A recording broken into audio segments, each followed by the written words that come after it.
Insurance is one of the fastest growing sectors of the financial services landscape. The insurance density levels in Qatar, for instance, are pretty much around the world average, but they're significantly lower when you compare them with countries which have equivalent per capita income.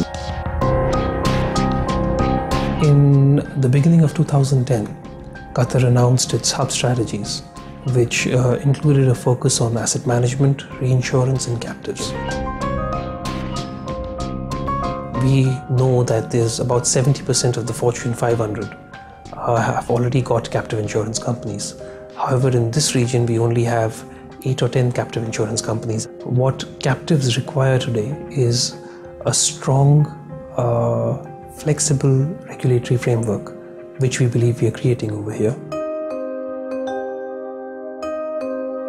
The Qatar tax regime is deliberately structured to be attractive to insurance companies. Now, basic insurance companies will pay tax at a rate of 10%. However, those firms who come in to either carry on reinsurance activities or want to set up captive insurance companies will be subject to a tax rate of 0%.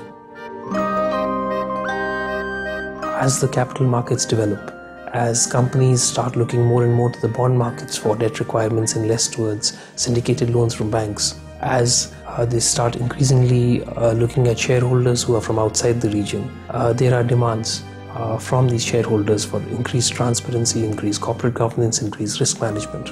And this forces management to take a closer look at these parts of the company, which further leads to some very simple questions on how am I managing my risk? How am I pricing or quantifying this risk? How is the market pricing this risk?